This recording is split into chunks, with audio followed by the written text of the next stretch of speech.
ठीक है ना माता जी, यहीं से स्टार्ट हाँ करते जी, हैं। हाँ जी।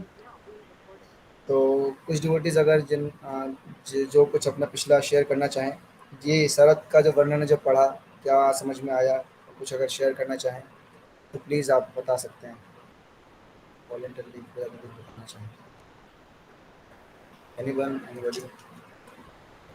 बहुत सुंदर चैप्टर है ये, और इसमें बहुत ही सुंदर सुंदर टीचिंग्स हैं। अगर आप आगे पढ़ेंगे, और आई होप ये बहुत ही कृष्णा बुक का कई जो बड़े बड़े चैप्टर्स हैं उसमें से भी एक चैप्टर है जिसमें प्रभुपाद ने बहुत ही फिलोसफिकली इसको समझाया है, इस चैप्टर को। बाकी चैप्टर्स में आप पास टाइम्स देखेंगे और प्रभुपाद साथ साथ समझा भी रहे हैं, लेकिन इस चैप्टर में स्पेसिफिकली आप देखेंगे हर पैराग्राफ में प्रभुपाद जी उसको कनेक्ट कर रहे हैं प्रैक्टिकल जो एस्पेक्ट है उससे, और उसको समझा रहे हैं। तो आई होप जो आपने पढ़ा होगा उसमें कई सारी टीचिंग्स आप लोग समझ पाए होंगे, जिसमें जो एक धनी व्यक्ति का जो वर्णन दिया गया है इसमें, किस प्रकार एक धनी व्यक्ति सभी जो आवश्यक जो आवश्यकताएं होती है लोगों की, उसको पहुंचाता है उन तक, और उनको जैसे बादलों की तुलना की गई है इसमें। तो कोई अगर उसमें से एक व्यक्ति भी आप में से कुछ अगर शेयर करना चाहें जो हमने पढ़ा, प्लीज़ आप शेयर कर सकते हैं। हमारे पास 2-3 मिनट्स हैं, उसमें आप अगर कुछ शेयर करना चाहें, फिर उसके आगे बाद रीडिंग स्टार्ट करेंगे। I hope.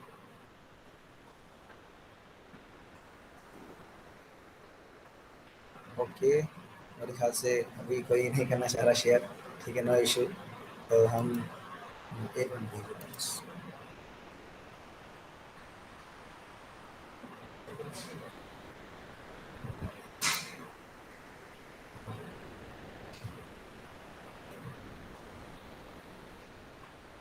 तो ठीक है, नो प्रॉब्लम। जो भी अभी डिवोटी अगर रीड करना चाहते हैं, प्लीज़ आप अपना हैंड रेज कर सकते हैं, बता सकते हैं।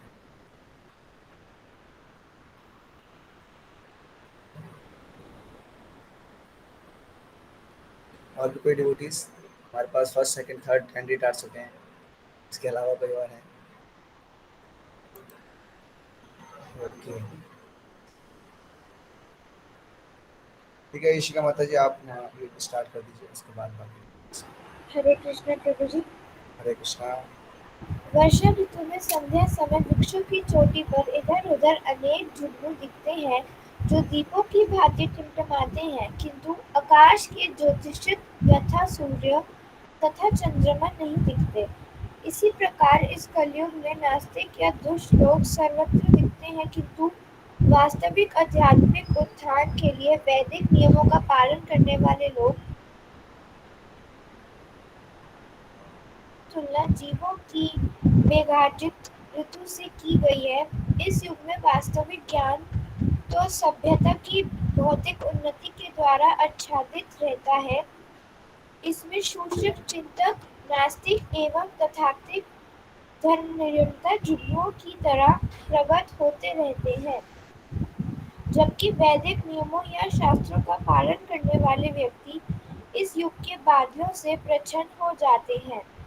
लोगों को आकाश के असली ज्योतिषी सूर्य, चंद्र एवं नक्षत्रों से प्रकाश ग्रहण करना सीखना चाहिए, न कि जुगनुओं से। वस्तुतः जुगनू रात्रि के अंधकार में प्रकाश नहीं दे सकता। जिस प्रकार वर्षा ऋतु में कभी कभी सूर्य, चंद्र तथा तारे दिख जाते हैं, उसी प्रकार इस कलयुग के भी कुछ लाभ है। यथा इसमें भगवान चैतन्य का वैदिक आंदोलन अर्थात हरे कृष्ण मंत्र का वितरण सुनाई पड़ जाता है।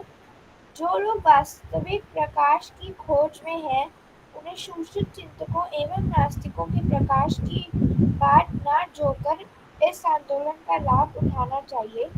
पहली वर्षा के बाद जब बादलों की गर्जना सुनाई पड़ती है, तो सभी मेंढक टर-टर करने लगते हैं, मानो विद्यार्थी अपने अध्ययन के समय अचानक बोल-बोल कर पढ़ने लग जाएं। विद्यार्थियों को सामान्य रूप से प्रातःकाल जल्दी उठना होता है।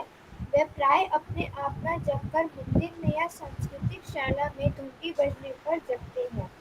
अपने गुरु की आज्ञा पाकर वे तुरंत उठते हैं और प्रातःकालीन कार्य समाप्त करके वे वेदों का अध्ययन या वैदिक मंत्रों का पाठ करने के लिए बैठ जाते हैं।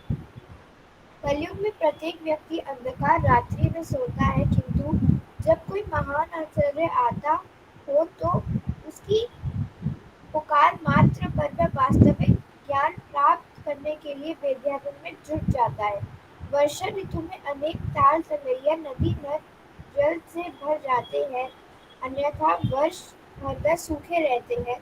इसी प्रकार भौतिकतावादी पुरुष सूचक नीरस होते हैं, किंतु कभी-कभी जब वह तथाकथित ऐश्वर्यशाली स्थिति में होते हैं, उनके घर बार संतान तथा बैंक पूंजी होती है, तो वह स्ववृद्धि करते प्रतीत होते हैं, किंतु शीघ्र ही नदी नद की भांति फूल सूख जाते हैं। महाकवि विद्यापति ने कहा है कि मित्र, परिवार, संतान, पत्नी आदि के समाज में निश्चय ही कुछ न कुछ आनंद है, किंतु यह मरुस्थल में जल की एक बूंद के समान है। हर व्यक्ति सुख के पीछे उसी तरह दौड़ रहा है जिस तरह मरुस्थल में वह जल के लिए भागता है। यदि मरुस्थल में जल की एक बूंद हो तो नाम के लिए तो वह जल कहा जाता है, किंतु उस जल की बूंद का लाभ नगण्य होता है। हम अपने मरुस्थल जैसे भौतिकतावादी जीवन में सुख के अथाह सागर की खोज में लगे रहते हैं, किंतु हमें समाज, मित्र तथा सांसारिक प्यार के रूप में एक जल बिंदु से अधिक कुछ नहीं मिल पाता। कभी भी हमारी तुष्टि नहीं हो पाती, जिस प्रकार ग्रीष्म ऋतु में कभी ताल तलैया नदी नद जल से नहीं भर पाते। Thank you. तो इसमें प्रभुपाद जी बहुत ही सुंदर तरीके से कलयुग की जो स्थिति है उसको समझा रहे हैं। तो प्रभुपाद जी बड़ा अच्छा कंपैरिजन कर रहे हैं जो सूर्य, चंद्रमा और जो जुगनू हैं उनके साथ में। तो प्रभुपाद जी कह रहे हैं कि जो जुगनू होते हैं वास्तविकता में उनका जो अस्तित्व है वो तभी है जब क्या है, अंधकार है और सूर्य और चंद्रमा का प्रकाश नहीं है। तो जो प्रभुपाद जी समझाना चाह रहे हैं, कंपैरिजन कर रहे हैं, वो कह रहे हैं कि कलयुग की स्थिति भी ऐसी है। कलयुग में जिनके पास थोड़ा बहुत ज्ञान है, थोड़ा बहुत आध्यात्मिक रूप से या फिर भौतिक रूप से वो उन्नत हैं, तो वो क्या है, आजकल उन्हीं का बोलबाला है। लोग उन्हीं को अप्रिशिएट करते हैं, उन्हीं को फॉलो करते हैं। क्यों? क्योंकि अंधकार में जगत है। कली का अर्थ क्या है? कलह और कलेश का योग है, अंधकार का योग है। यहाँ पे प्रोमिनेंसी किसकी है? इग्नोरेंस की। तमोगुण की इग्नोरेंस प्रोमिनेंसी है, अधिकता है। तो इसीलिए क्या है, तमोगुण का अर्थ क्या है? तमोगुण में व्यक्ति क्या, जो धर्म है उसको अधर्म के रूप में सोच देखता है और धर्म को अधर्म के रूप में। तो कलयुग में आप देखेंगे ये धीरे धीरे ये विचारधारा आपको दिखती रहेगी। जो पहले एक तरह से इसको सिविलाइज फॉर्म ऑफ लिविंग माना जाता था, उसको आजकल लोग क्या मानते हैं? अनसिविलाइज। जैसे पहले कल्चर था कि जो वुमेन्स हैं वो घर के अंदर रहते थे और घर के सारे कार्य कार्य को संभालते थे, और एक बहुत ही उनका एक रिस्पेक्टेड पोजीशन होता था घर में। और वो बहुत ही, ऐसा नहीं कि दे आर वेरी ओपन। ये बहुत ही आज के समय में बहुत सेंसिटिव टॉपिक है, I don't want to take it, but लेकिन ये प्रभुपाद जी यहाँ समझाना चाह रहे हैं। प्रभुपाद जी ने जब विदेश गए थे तो एक बार एक टीवी रिपोर्टर ने प्रभुपाद से पूछा किसी चीज़ को, what you think about women liberation. तो प्रभुपाद ने कहा women are women and mens are man. तो उनकी भी अपनी स्थिति है, और जो पुरुष की अपनी स्थिति है, स्त्री की अपनी स्थिति है। उनको हम इक्वल नहीं कर सकते। जो उनकी स्थिति है, जो उनका महत्व है, वो पुरुष नहीं कर सकता, और जो पुरुष का कार्य है वो स्त्री एक तरह से जो प्रभुपाद जी की शिक्षाओं के अनुसार, वैदिक शिक्षाओं के अनुसार नहीं कर सकती। तो अगर हम देखिए जो पहले कल्चर था उसमें जब वुमेन घर में रहती थी तो उनको गृह लक्ष्मी कहा जाता था। तो गृह लक्ष्मी का अर्थ क्या है? कार्य करता था सारा, जो जो घर के पुरुष हैं वो सारा कार्य क्या करते थे, स्त्री बाहर नहीं जाया करती थी। और जितनी सारी कमाई होती थी सारा आकर क्या है वो, आज भी कल्चर है इंडिया में, अभी भी कल्चर है कि जो भी कमाई होती है वो क्या है, स्त्री के हाथ में रखा जाता है, और स्त्री क्या है, उसको पूरे घर को कैसे खर्च करना है, क्या करना है, मैनेज करना है। तो गृह लक्ष्मी। तो आजकल क्या है, नहीं हमें तो क्या करना, हमें भी बाहर निकलना है, हमें भी कंपटीशन करना है, हमें भी इक्वल करना है। उसके चक्कर में क्या है, जो फैमिली लाइफ है, जो उनके जो जो फ्यूचर है, जो बच्चे हैं उनके लिए उनके पास टाइम नहीं। उनको क्या है, उनको जो जो मदर का एक जो रिस्पॉन्सिबिलिटीज है, जो मदर का एक कार्य है, क्योंकि वो कार्य पुरुष नहीं कर सकता।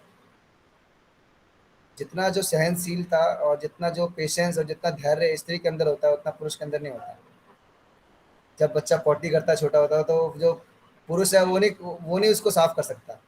वो भाग जाएगा, वो अपने नाक दबा के स्मेल आ रही है। लेकिन मदर क्या, क्योंकि they have so much affection, so much love, तो क्या है वो उसको भी क्या है साफ करके उसको गले से लगा सकते हैं। तो ये नहीं, आप कितना भी हम सोच लें, बट देर इज नो, है ना, वो अपनी जगह है, वो अपनी जगह है। तो लेकिन आजकल का कल्चर क्या है कि नहीं, इसको क्या हम एक गलत तरीके से प्रेजेंट किया जा रहा है बाय जो भी आजकल के जितने भी नेता हैं, अभिनेता हैं, राजनेता हैं, जो भी हैं, उसको एक क्या गलत तरीके से ट्रीट करते हैं। क्यों? घर के अंदर प्रोटेक्शन उस चीज़ को दी जाती है जो बहुत वैल्यूएबल है। जो चीज़ वैल्यूएबल है उसी को क्या है तिजोरी के अंदर रखा जाता है, संभाल के रखा जाता है। आप घर के कचड़े को थोड़ी ना तिजोरी के अंदर छुपा के रखोगे। जो वैल्यूएबल है उसी को क्या है बहुत ही बेस्ट टू बेस्ट जो सेल्फ होती हैं, जो तिजोरी होती हैं, उसके अंदर उसको संभाल कर रखा जाता है। क्यों? क्योंकि वो हमारी क्या धरोहर है। उसको हमारे किसी के सामने नहीं खोल के प्रेजेंट करते। शो पीस अलग चीज़ होती है और जो ट्रेजर होता है अलग चीज़ होता है। तो आजकल का जो कल्चर है क्या, वो क्या किस चीज़ को प्रमोट कर रहा है कि no, women are like the showpiece. उनको क्या है हर चीज़ में जहाँ आवश्यकता नहीं है वहाँ भी क्या उनको शो किया जा रहा है। अब टायर की ऐड के लिए क्या आवश्यकता है इस तरीके आप सोच के देखिए। ठीक है, हम कॉस्मेटिक्स के लिए समझ सकते हैं और वुमेन्स ड्रेसेस के लिए समझ सकते हैं, but what is the reason to present the women in the tyres? But क्यों? क्योंकि वो एक क्या है द पॉइंट, एक क्या उनको एक सोर्स ऑफ अट्रैक्शन है, तो इसलिए उनको हर चीज़ क्या है एज अ इंस्ट्रूमेंट यूज किया जा रहा है। But they are very very valuable asset of the society, क्योंकि उनके थ्रू क्या है फ्यूचर जनरेशन आती है। तो अगर इसलिए अर्जुन ने भी अपनी यही चिंता व्यक्त की। जब युद्ध के मैदान में अर्जुन खड़ा है तो वो यही बात कह रहा है कि अगर हे भगवान, अगर मैं सभी लोगों को मार दूंगा तो फिर क्या है सब विधवा हो जाएंगी, और इससे क्या होगा जो समाज में गलत पॉपुलेशन जो है वो जनरेट होगी। तो अर्जुन भी इसी चीज़ को सोच के क्या वो थर थर काँप रहा है, उसके गला सूख रहा है, उसने अपना गांडे छोड़ दिया। यही एक जो मेन उसका पॉइंट था सोचते हुए। लेकिन क्या है जो प्रॉपर समझा रहे हैं कि कलयुग का मतलब क्या है कि जो गलत चीज़ को सही रूप से प्रेजेंट किया जा रहा है और सही चीज़ को गलत चीज़ के रूप से प्रेजेंट किया जा रहा है। तो ये आप केवल इसमें ही नहीं, आप और भी चीज़ें देखेंगे अगर, उसमें भी आपको चीज़ें मिलेंगी। मैंने केवल एक पॉइंट उठाया है। आप और चीज़ें से अगर आप देखें, व्हीकल जो मोटर कार्स है उसका इन्वेंशन क्यों हुआ? उसका इन्वेंशन का एकमात्र कारण क्या था कि पहले क्योंकि सवारी के लिए या फिर ट्रैवलिंग के लिए घोड़े इत्यादि यूज़ किए जाते थे। तो जो घोड़े का जो मल होता है उसमें क्या एक ना स्मेल आती है, ethane is very stinky smell. तो उसकी वजह से क्या है जो ब्रिटिशर्स या जो भी फॉरेनर्स लोग हैं उनको लगा कि नहीं, ये तो ना बहुत ही गलत हम चीज़ यूज़ कर रहे हैं। कहीं भी ये है ना मल त्याग देता है और फिर क्या इससे दुर्गंध होती है। तो ये क्या है, हमें कुछ और करना चाहिए, हमें कुछ हॉर्सलेस व्हीकल इन्वेंट करने चाहिए, क्योंकि इसको मेंटेन करने में इतना वो है। और दूसरा क्या है, ये गंदगी फैलाता है। अब कब ये तो बताता नहीं है कि हाँ मैं अब मल त्यागने जा रहा हूँ, ऐसा तो कुछ है नहीं। तो पूरी सड़क को गंदा करता है, हम अपनी क्लीननेस को मेंटेन नहीं कर पाते, और साथ के साथ जहाँ भी वो मल त्यागता है वहाँ पे क्या है दुर्गंध होती है। तो इस समाधान को करने के लिए क्या हमने सोचा कि हम क्या बनाएंगे, व्हीकल्स बनाएंगे। कैसे? हॉर्सलेस। अब आप देखिए उसी हॉर्सलेस व्हीकल की वजह से हमें क्या है ना मुंह पे पट्टी बांध के घूमना पड़ता है। क्यों? Because there is so much pollution, हम सांस भी नहीं ले सकते। और उसी हमने किस लिए व्हीकल्स बनाए कि हम बहुत फास्ट ट्रैवल करेंगे, बहुत जल्दी पहुंच जाएंगे। और उसी, चाहे वो ऑल्टो में बैठा हो चाहे बीएमडब्ल्यू में बैठा हो, जब जाम लगता है तो 2 घंटे दोनों को खड़ा होना पड़ता है। ऐसा नहीं है कि बीएमडब्ल्यू उड़ के चली जाती है। तो चाहे हम कितना भी हम सोचे कि हमें बहुत ही हम मॉडर्नली एडवांस करेंगे, लेकिन वही क्या है घूम फिर के वही कि हम अपने आप को हमने एलिवेटर पे या लिफ्ट पे बैठा दिया। हमें पहुंचना है 46 स्टोरी मंजिल पे, और हमें क्या है हम बैठ गए उस लिफ्ट पे, और जब 46 स्टोरी पे पहुंच गए तो याद आया कि जो चाबी वो तो ग्राउंड फ्लोर पे छोड़ के आ गया। तो हमारा हाल वैसे ही है कि ऊपर जा रहे हैं, फिर क्या है वो जो उस पे घूम के वापस आ रहे हैं। तो यही है, और इसीलिए क्या है, लोग अब क्या बोल रहे हैं, नहीं आप क्या है, आप साइकिल्स पे आइए, पब्लिक ट्रांसपोर्ट यूज़ करिए।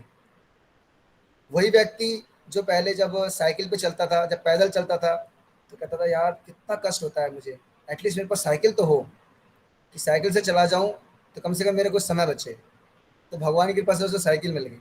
जब साइकिल मिला तो अब क्या लगा, पीयर प्रेशर, अरे मेरे साथ वाला तो बाइक लेके आता है, मैं साइकिल से आता हूँ, एटलीस्ट मेरे पास एक बाइक तो होनी चाहिए। कृष्णा भगवान कृपया मुझे एक बाइक दे दीजिए। ठीक है, लो बाइक भी ले लो। अब बाइक ले ली। अब बरसात में ठंडियों में बिल्कुल हाथ सिकुड़ते हैं, मुंह पे बिल्कुल हवाओं के थप्पड़ लगते हैं। कृष्णा एटलीस्ट मेरे पास एक गाड़ी तो होनी चाहिए, एक पर्सनल अपना एक वो होना चाहिए। ठीक है, नो प्रॉब्लम, गाड़ी भी दे दिया। अब क्या है, गाड़ी में बैठ के जा रहे हैं, ऑफिस में बैठे हुए हैं, बैठ के ही अपने गाड़ी में आ गए घर पर। ठीक है, पूरा दिन किस में निकल रहा है, बैठकर। अब क्या हो रहा है, अब केवल खाएंगे, और अब जो भाग दौड़ नहीं होगी, तो सीधा सीधा है जो आपका जो पेट है वो बाहर निकलेगा, वो पेट बढ़ेगा। तो अब उसके लिए क्या समस्या होती है कि अरे मैं अब लोगों के सामने खड़ा कैसे हूँ, अब तो मेरा वजन बढ़ गया। तो उसी के लिए क्या करते हैं, उसी वजन को कम करने के लिए अब जिम में जाएंगे, पैसे देंगे, और उसमें भागेंगे और साइकिल चलाएंगे। वही काम पहले कर रहे थे, लेकिन अभी क्या है, उसको पैसे देकर क्या कर रहे हैं, उसी काम को कर रहे हैं। तो यही है, क्योंकि जो मटेरियल प्रॉब्लम्स हैं, उसका क्या है, मटेरियल सॉल्यूशन नहीं है। तो अगर हम एक और एग्जांपल अगर मैं दूं आपको, तो जैसे एक बार मैं कृष्ण प्रिया प्रभु जी का लेक्चर सुन रहा था, तो प्रभु जी बता रहे थे कि जो अघासुर के बारे में आपने सुना होगा, अभी हमने पढ़ा ब्रह्मा जी की जो लीलाओं से पहले, कि अघासुर ने क्या किया, सारे जो बछड़े थे और जो ग्वाल वाल थे, उनको क्या किया, निगल लिया। तो जो कृष्ण प्रिया पूजी ने पूछा, तो बताइए जो कलयुग का अघासुर कौन है। पूजी ने पूछा, बताइए कलयुग का अघासुर कौन है। तो आप में से कोई बताना चाहे, कलयुग का अघासुर कौन है। सूरज एनीवन। जी, mobile mobile. Phone. Mobile. Mobile, yes, और ठीक है, और किसी का कोई टेलीविजन। कुछ। Yes Prabhu ji, television. Television है, और बहुत बढ़िया, और कोई ऑप्शंस, प्लीज प्लीज ओपन है, बता सकते हैं आप, सारी टेक्नोलॉजी का नाम ले लीजिए। No problem। और भी लोग बोल सकते हैं, कई सारे भक्त लोग हमारे साथ में हैं, जो सूरज भी। जी, ढोंगी गुरु। ढोंगी गुरु। ठीक है तो जी, और फिलोसफिकल जा रहे हैं, मैं बहुत नीचे की बात कर रहा हूँ। बहुत सिंपल आंसर है। ठीक है, नो इशू। तो मैं बता देता हूँ। तो कृष्ण प्रभु जी, जब मैं लेक्चर सुन रहा था, प्रभु जी कह रहे थे जो ट्रैक्टर है वो क्या अघासुर है। तो मैंने पूछा, पूजी ट्रैक्टर कैसे अघासुर है। कह रहे देखो, उसने सारे जो बैल हैं उसने खा लिए, ट्रैक्टर आ गया, अब बैलों का क्या काम। तब क्या करते हैं, जितने भी जो केवल जो गाय जब जन्म देती है, जो जो जो मेल फीमेल फीमेल अगर जो काफ है, तो उसको तो रख लेते हैं, क्योंकि ठीक है आगे वो एज अ मिल्क के लिए हम यूज़ कर लेंगे। लेकिन जब बछड़ा होता है, तो उसको क्या यूज़ करें, तो उसको क्या करते हैं, they send to slaughterhouse, छोटे छोटे बच्चों को they send to slaughterhouse. और हम भी बड़े शौक से जाते हैं शोरूम्स में, और क्या बोलते हैं, do you have calf leather, आपके पास जो बैग्स हैं, जो शूज़ हैं, वो काफ लेदर के हैं, because calf leather is very soft.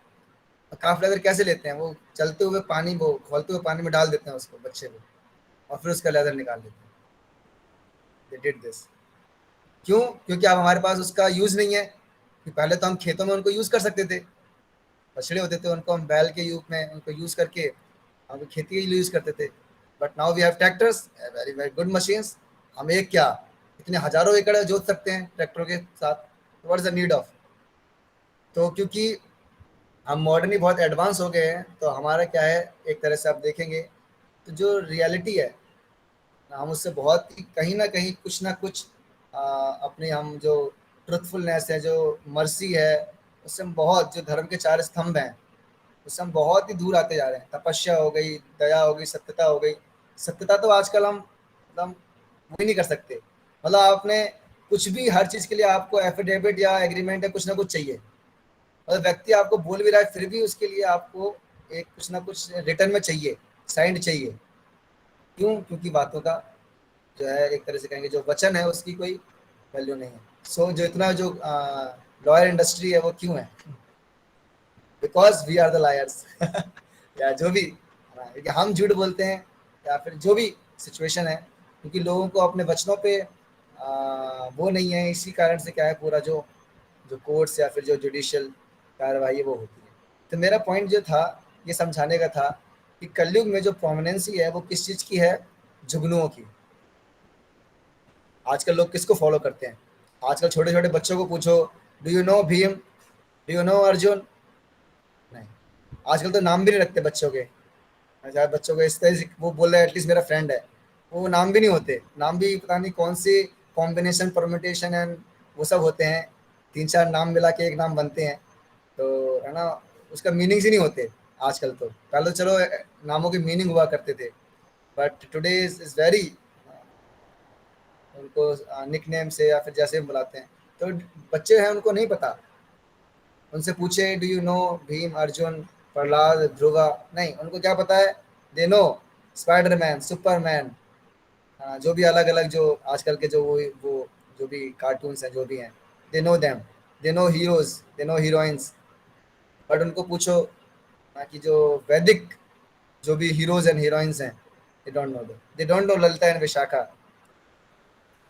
But वो जानते हैं जो करंट जो छोटे छोटे बच्चे हैं उनसे पूछ लो आप, they know everything, each and every actor and actress name, because वही उनके आइडियल है, वही प्रोमिनेंट है।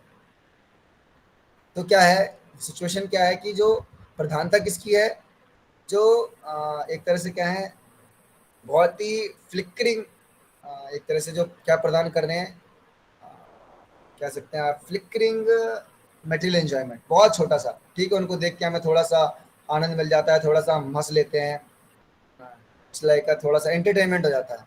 बट ये है ना हमारे आइडियल्स नहीं है, ये हमारे जीवन के जीने के लिए हम इनसे प्रेरणा नहीं ले सकते, बिकॉज उनका खुद का लाइफ अगर हम देखें personally, they are not to the जो उनका एक आइडियली जो होना चाहिए। ठीक है, वो मूवीज में या फिर उसमें अपने आप को बहुत आइडियली या बहुत ही गुड मैसेज दे सकते हैं, बट अगर प्रैक्टिकल लाइफ में देखें उनका personal life very frustrated, taking drugs, so much things, आप लोग हमसे मुझसे ज़्यादा जानते होंगे। तो ये चीज़ें हैं। तो हमें क्या है, जो आइडियल्स हैं वो क्या है हमारे, जो स्पिरिचुअल हीरोज़ हैं। कौन है स्पिरिचुअल हीरोज़? प्रहलाद महाराज। आप देखिए बिल्कुल डरे नहीं, छोटे से बच्चे हैं, पिता का इतना ऐश्वर्य है, इतना ताकत है, फिर भी वो बिल्कुल हिले नहीं। नेपोलियन क्या है उनके सामने? और बोला वीर तुम बड़े चलो, धीर तुम बड़े चलो, सामने पहाड़ हो शेर की दहाड़ हो, सब कुछ था प्रहलाद महाराज के सामने। बड़े बड़े हाथी छोड़ दिए, पहाड़ की चोटियों से फेंक दिया, फिर भी वो क्या है, बिल्कुल डरे नहीं। तो ये है रियल हीरो, बिल्कुल करेज है जिनके अंदर, भगवान के अंदर बिल्कुल फेथ है। ध्रुव महाराज 5 साल के हैं, जंगल चले गए, क्यों? थोड़ा सा डिसरिस्पेक्ट हुआ फादर के थ्रू, मदर के थ्रू। क्या करेज, आप सोच के देखिए, ये है रियल हीरोज। रूप गोस्वामी, सनातन गोस्वामी, इतना बड़ा ऐश्वर्य है, इतना बड़ा उनका पौधा है, सब कुछ छोड़ के भगवान चैतन्य महाप्रभु को सरेंडर कर दिया और बिल्कुल प्रचार में लग गए। श्रील प्रभुपाद, ये they are our real heroes. 70 साल की उम्र में जब व्यक्ति सोचता है कि अब मैं कैसे घर में बैठ के आराम से टीवी देखूं, चाय पीऊं, अखबार पढ़ूं या बस रेस्ट करूं, प्रभुपाद जी क्या सोच रहे हैं? मैं अमेरिका जाऊंगा, वहां जाकर प्रचार करूंगा। आप सोच के देखिए, सोच भी नहीं सकता 70 साल का व्यक्ति, 60 साल की उम्र में, 50 साल की उम्र में हमारी बैक पेन शुरू हो जाता है ना, हमारे इतने सारे प्रॉब्लम शुरू हो जाते हैं बॉडी में। प्रभुपाद तो हार्ट अटैक के बाद भी क्या करेज है, प्रभुपाद जी निकल गए अपने गुरु के आदेश पे। तो ये है वास्तव में हीरो, जिनसे हम प्रेरणा ले सकते हैं और जिनसे हम अपने अपना जीवन को मोल्ड कर सकते हैं, जिनकी प्रेरणा के आधार पर। तो ये इसलिए प्रभुपाद जी यहाँ पे कह रहे हैं कि हमें तो जिस प्रकार वर्षा ऋतु में कभी कभी सूर्य चंद्र तथा तारे दिख जाते हैं, उसी प्रकार इस कलयुग के भी कुछ लाभ हैं तथा इसमें भगवान चैतन्य का वैदिक आंदोलन तथा हरे कृष्ण मंत्र का वितरण सुनाई पड़ता है। जो लोग वास्तविक प्रकाश की खोज में हैं उन्हें सुस्त चिंतकों तथा नास्तिकों की प्रकाश की बाट ना जोकर इस आंदोलन का लाभ उठाना चाहिए। तो प्रभा जी यहाँ पे हमें इनकरेज कर रहे हैं कि हमें ये जो ढोंगी या फिर जो आर्टिफिशियल लाइट है उसके पीछे ना भागकर जो रियल लाइट है, जो रियल जो एक तरह से कहेंगे जो एनलाइटनमेंट है या रियल ट्रेजर है, उसकी तरफ हम आगे बढ़ना चाहिए। और वो कौन डिस्ट्रीब्यूट कर रहा है? जो स्वयं श्रील प्रभुपाद ने हमारे लिए चैतन्य महाप्रभु की कृपा से स्टैब्लिश किया, International Society for Krishna Consciousness, Hare Krishna आंदोलन है। जैसे होता है ना ग्रीन रेवोल्यूशन, तो हमारा भी हरे कृष्णा रेवोल्यूशन है, जैसे ग्रीन रेवोल्यूशन। आजकल नए नए रेवोल्यूशन है ना, ग्रीन दिस, तो हमारे भी हरे, हरे मीन्स ग्रीन, जैसे ग्रीन रेवोल्यूशन है ना। पूरे संसार में क्या करना है हमें, जो हरि नाम की जो वर्षा है वो फैलानी है, ताकि क्या है हर जगह कृष्ण कृष्ण क्या है वो एक तरह से हम देख पाए और सुन पाए। तो ये प्रभुपाद जी का आंदोलन है। प्रभुपाद जी कहते हैं दिस इज मूवमेंट। मूवमेंट का मतलब क्या है, ये हमेशा मूव होता है, ऐसा नहीं है कि कभी रुकता है, मूवमेंट। तो प्रभुपाद जी हम हर भक्त से आशा रखते हैं कि हम जो रियलिटी है उसकी तरफ आगे बढ़ें। इसलिए शास्त्र में आप पढ़ेंगे बहुत सुंदर सुंदर जो श्लोकाज है कि तमसो माँ ज्योतिर्गमन, कि अंधकार में ना रहें, कहाँ बढ़े, ज्योति की ओर। तो ज्योति कौन सी, क्या केवल छोटी सी, नहीं, हमें तो क्या चाहिए, बिल्कुल फुल लाइट। तो क्योंकि अंधकार में हमेशा भय रहता है। आपको बोला जाए आपको रात में ड्राइविंग करनी है, हेडलाइट नहीं है और ना रोड लाइट्स हैं, आप सोचिए आपको 1 इंच एक थोड़ा सा भी एक्सीलेटर देने में कितना डर लगेगा। फिर आपको पता है पता नहीं आगे क्या हो।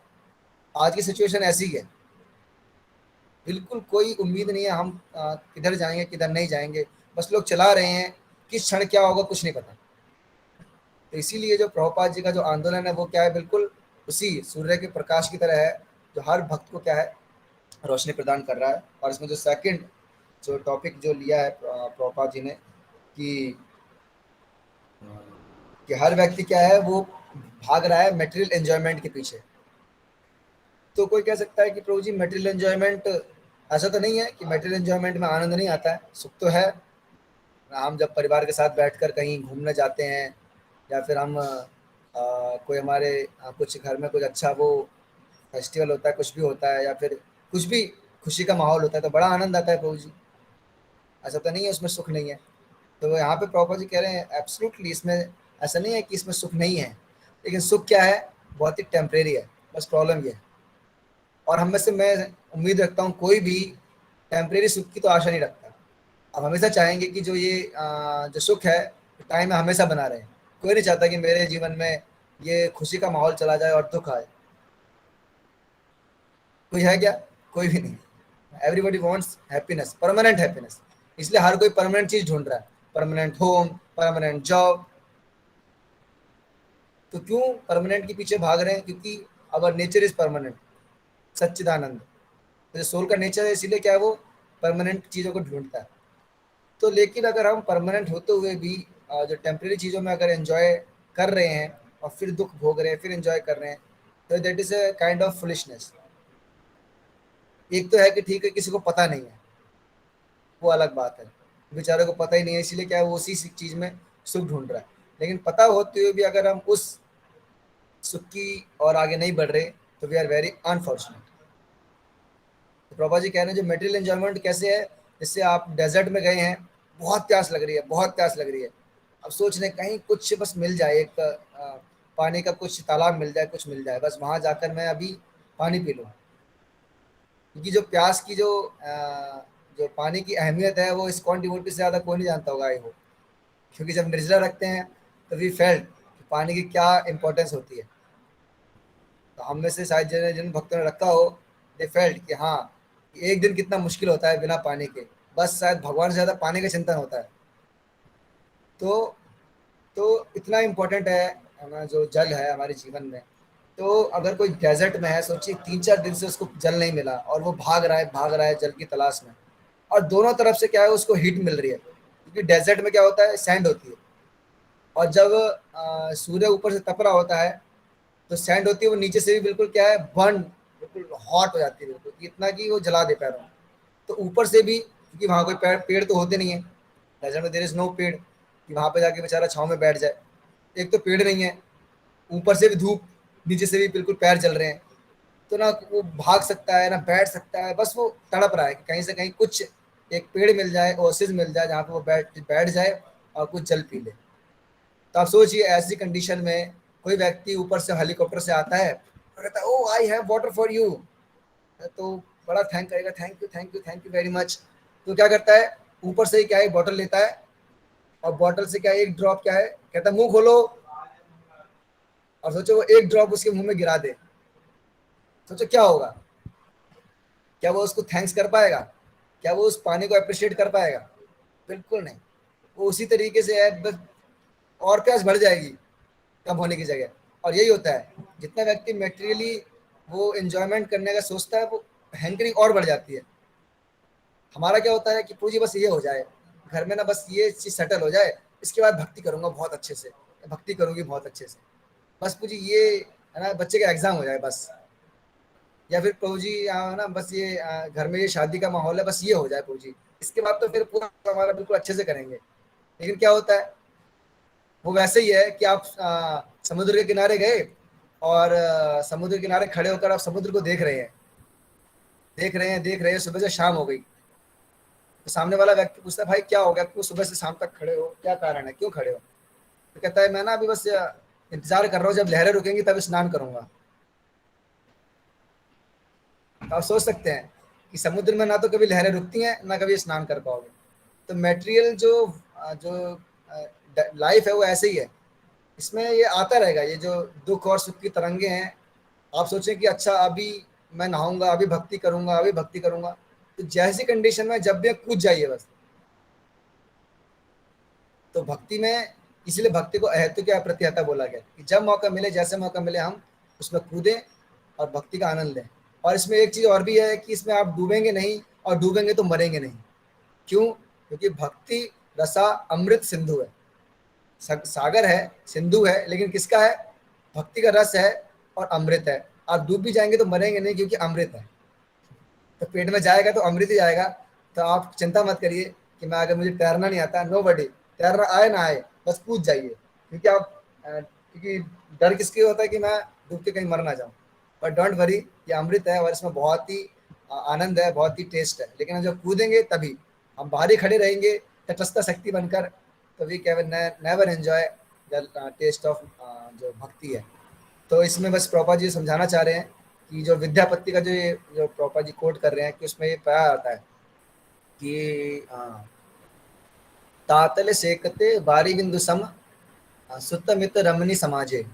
तो ये एक्चुअली जो उनका पोयम है, ये विद्यापति और चंडीदास, ये तो बहुत बड़े पोएट हुए हैं, जिनकी पोयम स्वयं श्री चैतन्य महाप्रभु सुना करते थे स्वरूप दामोदर से। तो ये विद्यापति और जयदेव गोस्वामी और चंडीदास, ये कुछ जो पोएट्स थे, जिनकी पोएट्स जो पोएम्स हैं स्वयं महाप्रभु सुना करते थे, जो भगवान की जो लीलाओं को स्मरण करने के लिए। तो उसमें एक ही पोयम आता है, उसमें कहते हैं क्या कि तातल सेकते, कि तपती हुई जो सेकते में जो बालू है, बारी बिंदु सम, जो जल है, अगर उसको किसमें मिले, बिंदु, बस केवल बिंदु मिले तो कैसे है, और बिंदु के समान है। तो उसी प्रकार जो सुत मित्र रमणी समाज है, ये सुत हैं, मित्र हैं, मित्र हैं, रमणी है, जो पत्नी है या फिर परिवार है, और जो भी समाज है वो उसी समान है।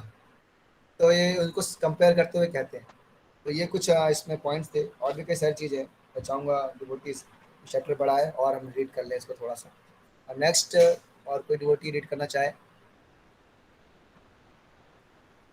ओके, ओके,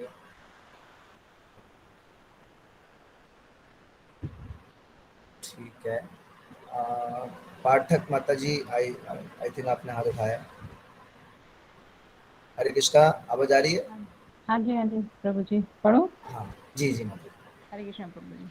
वर्षा के कारण तृण, वृक्ष तथा वनस्पतियां हरी भरी लगती हैं। कभी कभी तृण के ऊपर लाल रंग के कीड़े, बीर बहुटी एकत्रित हो जाते हैं। छाते जैसी कुरमुरी मुत्तों के साथ मिल करके हरा तथा लाल रंग ऐसा दृश्य उपस्थित करते हैं मानो कोई व्यक्ति अचानक धनवान बन गया हो। किसान अपने खेतों को शस्य से पूरी देख करके अत्यंत प्रसन्न होता है, किंतु पूंजीपति जो अलौकिक शक्ति के कार्यों से अपरिचित रहता है, अप्रसन्न होता है, क्योंकि वह अधिक उपज के कारण मंदी से भयभीत रहता है।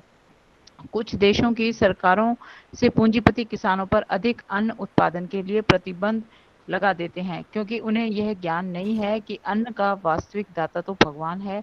वैदिक आदेश के अनुसार एको बहुना यो विद्याति कामान, भगवान इस दृष्टि का पालन करता है, अतः वह जीवों की आवश्यकता के अनुसार पूर्ति की व्यवस्था करता है। जब जनसंख्या बढ़ जाती है तो उसका भरण पोषण परमेश्वर का उत्तरदायित्व होता है, किंतु जो नास्तिक हैं या बदमाश हैं, वे अपने व्यापार में अवरोध मान करके यह नहीं चाहते कि प्रभुत अन्न उत्पादन हो। आगे पढ़ो प्रभु जी। जी जी।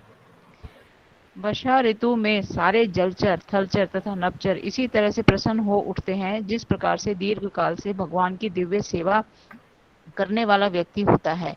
हमें अंतर्राष्ट्रीय कृष्णा भावना अमृत संघ के विद्यार्थियों का व्यवहारिक अनुभव है। विद्यार्थी बचने के पूर्व वे अत्यंत मैले कुचैले लगते थे। यद्यपि उनका प्राकृतिक स्वरूप सुंदर था, कृष्ण चेतना विषयक ज्ञान न होने के कारण वे मलिन तथा दयनीय प्रतीत होते थे, किंतु जब से वे कृष्ण भावना भावित हुए हैं, उनका स्वास्थ्य सुधर गया है और वे विधि विधानों का पालन करने से उनकी शारीरिक कांति बढ़ गई है। जब वे केसरिया रंग का वस्त्र धारण करके मस्तक पर तिलक लगा करके अपने हाथों तथा गर्दन में मालाएं पहन लेते हैं, तो वे इस तरह लगते हैं मानो सीधे बैकुंठ से आए हैं। आगे पढ़ो प्रभु जी। हाँ, ये 2 पैराग्राफ और पढ़िए। ठीक है। वर्षा ऋतु में नदियां उमड़कर सागर की ओर भागती हैं तो ऐसा लगता है कि वे सागर को शुद्ध कर रही हैं। इसी प्रकार से योग अभ्यास में प्रवृत्त व्यक्ति यदि आध्यात्मिक जीवन में अग्रसर नहीं होता तो उसे काम वासना शुद्ध कर सकती है, किंतु उच्च पर्वतों पर चाहे मूसलाधार वर्षा क्यों ना हो, वे बदलते नहीं। उसी तरह से कृष्ण भावना भावित व्यक्ति चाहे कितनी ही कठिनाइयों में क्यों ना पड़ा हो, कभी चिंतित नहीं होता, क्योंकि जो व्यक्ति आध्यात्मिक रूप से अग्रसर होता है वह जीवन की किसी भी विषम परिस्थितियां भी भगवान की कृपा मानता है और इस तरह से वह बैकुंठ लोक जाने का भागी बन जाता है। वर्षा काल में जिन मार्गों पर यातायात ज्यादा नहीं होता उसमें लंबी लंबी घासें उग जाती हैं। वह यह वैसा ही है जिस प्रकार की वेदों के अध्ययन तथा संस्कारों से अनभ्यस्त कोई ब्राह्मण माया रूपी घास से आवृत हो गए। ऐसी दिशा में वह अपनी स्वाभाविक स्थिति भूल जाने से भगवान के प्रति अपने नित्य सेवक भाव को जो भी भूल जाता है, सभी तरह माया द्वारा उत्पन्न इस लंबी लंबी घास से विषय होकर मनुष्य अपने को माया रूप मान करके अपने आध्यात्मिक जीवन को भूल जाता है और मोह में पड़ जाता है। वर्षा ऋतु में बिजली कभी इस बादल समूह में दिखती है तो दूसरे ही क्षण दूसरे बादल में। यह दशा उस विषयी स्त्री की सी है जो अपने मन को किसी एक व्यक्ति पर स्थिर नहीं कर पाती। मेघों की तुलना योग्य व्यक्ति से की गई है, क्योंकि वह पानी बरसाकर अनेकों लोगों को जीवन दान देता है। इसी प्रकार योग्य व्यक्ति अपने परिवार वालों को तथा व्यापार में लगे अन्य अनेक लोगों को सहारा देता है। दुर्भाग्यवश यदि उसकी पत्नी उसका परित्याग कर दे तो उसका सारा जीवन अस्त व्यस्त हो सकता है, और जब पति विक्षिप्त हो जाता है तो सारा परिवार नष्ट हो जाता है, बच्चे तितर बितर हो जाते हैं, सारा व्यापार ठप हो जाता है और प्रत्येक काम पर असर पड़ता है। अतः यह संस्तुति की जाती है कि जो स्त्री कृष्ण भावना भावित में आगे बढ़ना चाहती है तो वह अपने पति के साथ शांति पूर्वक रहे और उनकी जोड़ी किसी भी परिस्थिति में विलग्न ना हो। पति पत्नी को आत्म संयम रखते हुए कृष्ण भावना भावित में मन केंद्रित करना चाहिए, जिससे जीवन सार्थक हो। आखिर इस संसार में पुरुष को स्त्री की आवश्यकता होती है और स्त्री को पुरुष की चाह होती है।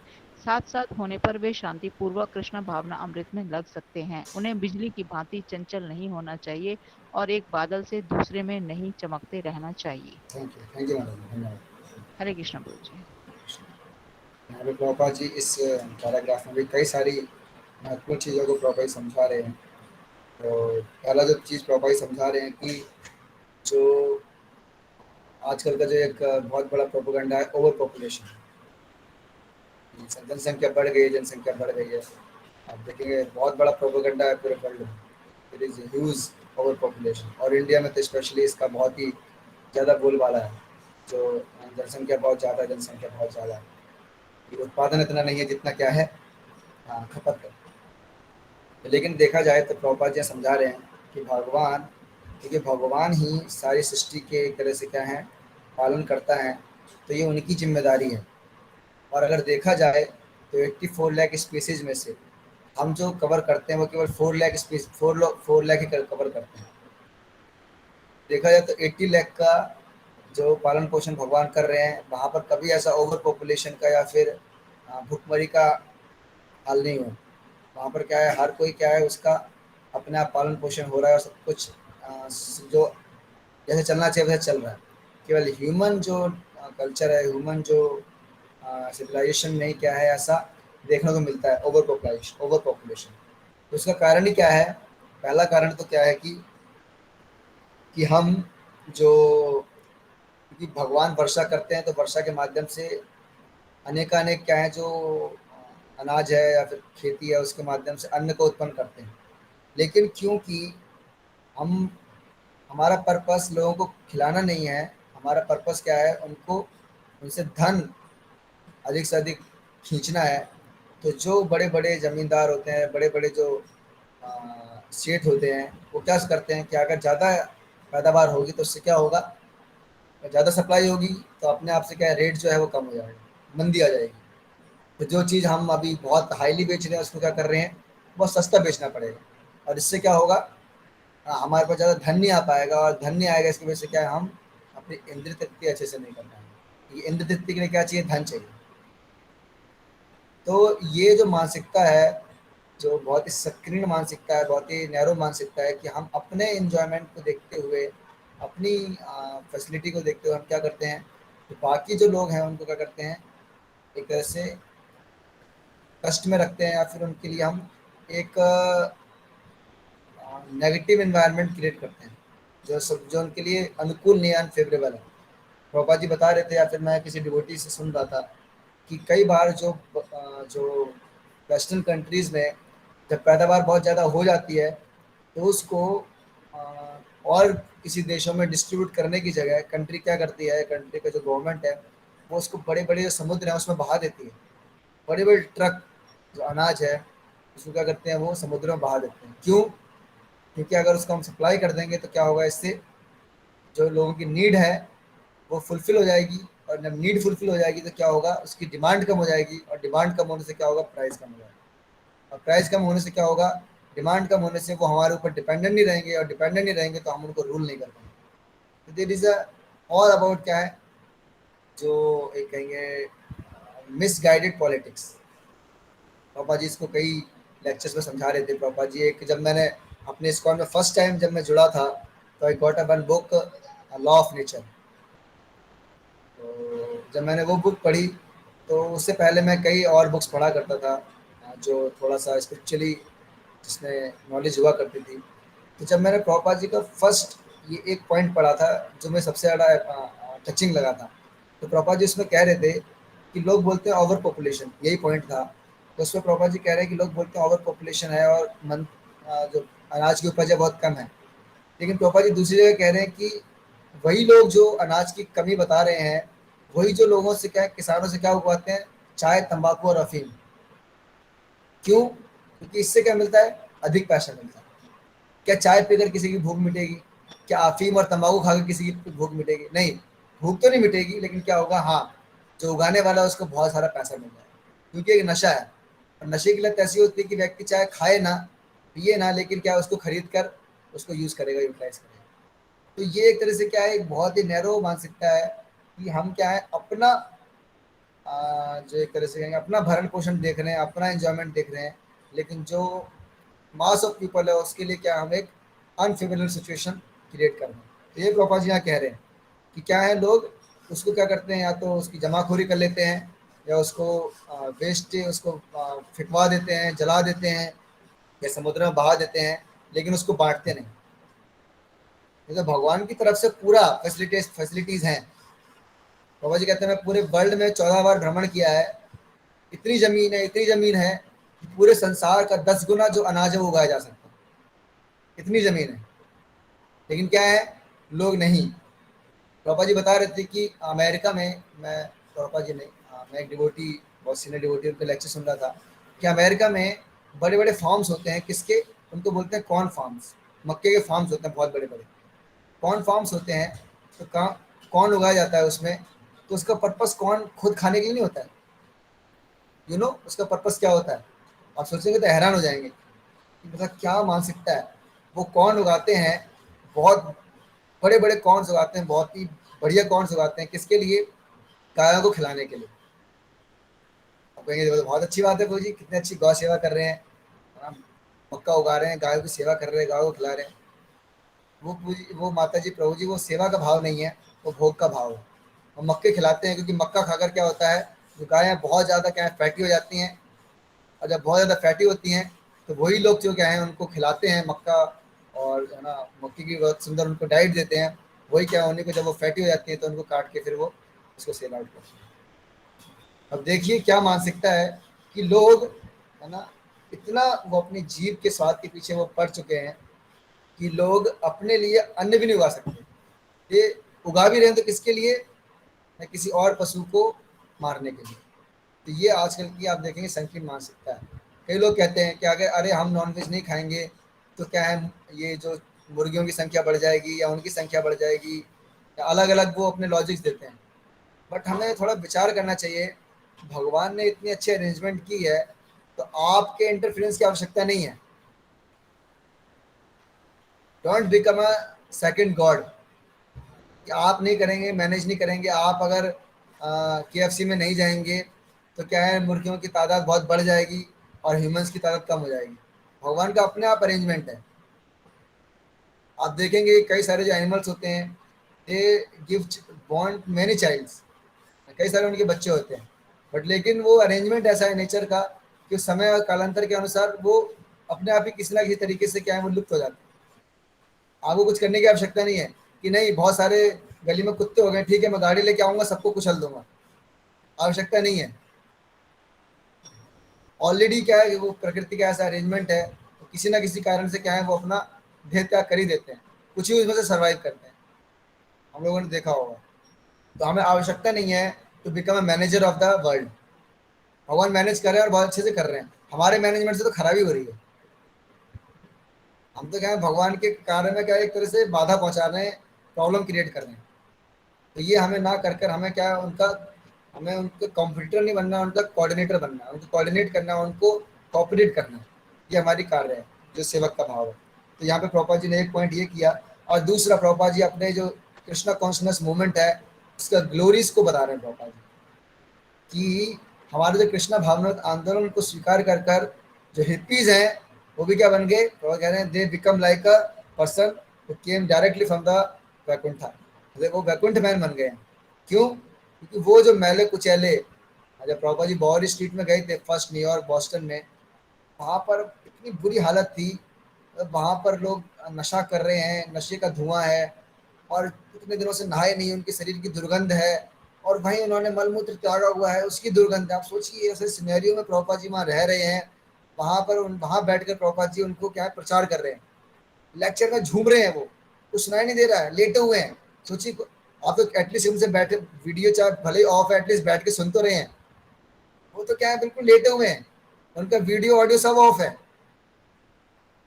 फिर भी प्रभुपाद जी क्या उनको प्रीच कर रहे हैं। प्रभुपाद जी कह रहे हैं to preaching to the westerners like just talking to the walls, कोई रिस्पॉन्ड नहीं, कोई रिएक्शन नहीं।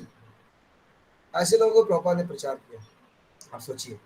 लेकिन उनके प्रचार से क्या हुआ कि प्रभुपाद जी इतने शुद्ध भक्त थे, इतना उनके अंदर वो था, तो वो क्या है, उनके प्रचार से क्या हुआ, सभी लोगों को प्रभाव प्रभाव पड़ा।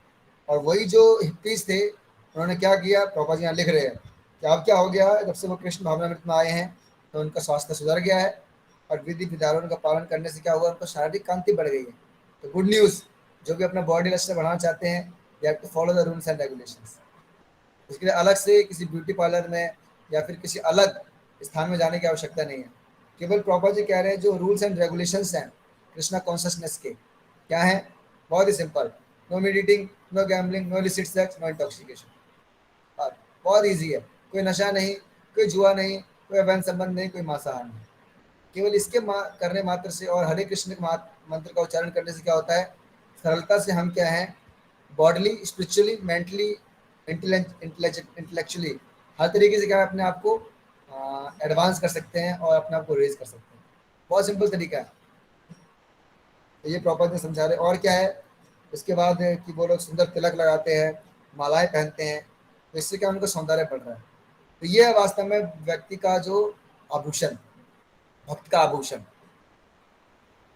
तो प्रभुपाद जी एक जगह मैं वैष्णव एटिकेट बुक में पढ़ रहा था कि पहले लोग अपने आप को क्या है, गोल्ड ऑर्नामेंट से सजाया करते थे।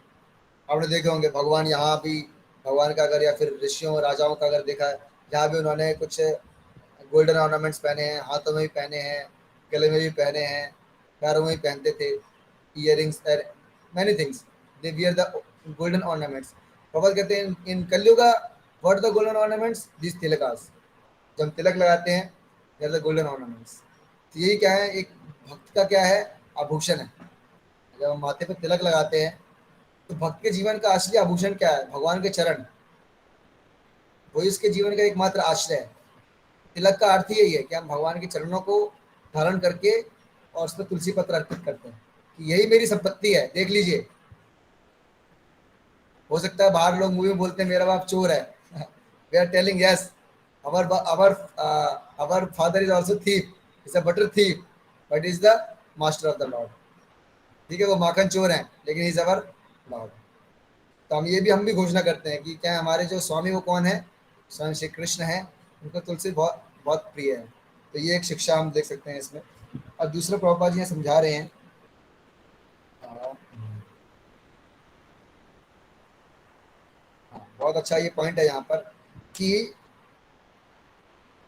जो व्यक्ति भौतिक जो धरातल में, जो भौतिक ज्ञान में अगर जो गहरा नहीं है, तो बहुत जल्दी क्या है, वो जो छोटी छोटी डिस्ट्रक्शन है उससे डिस्टर्ब होता है। आप देखिए छोटा जो तली नदी तालाब होते हैं, उसमें आप छोटा सा कंकड़ डालिए तो तुरंत क्या उसमें वेव्स बनने लग जाते हैं। तो थोड़ा सा उसको हिलाइए, सारा जो गंदगी नीचे क्या गया ऊपर उठ के आ जाता है, क्योंकि वो बहुत गहरा नहीं है। लेकिन जो समुद्र होता है, जो सागर होते हैं, वो इतने डेप्थ होते हैं। पापा जी यहाँ पे कह रहे हैं कि जो सागर को शुद्ध कर रहे हैं, तो सागर को शुद्ध कर रहे हैं, तो जनरली ऐसा होता नहीं कि नदियां जब सागर में प्रवेश करती हैं तो उससे इसके प्रवेश होने से सागर ये नहीं कि उसमें कोई वाटर लेवल बढ़ जाता है,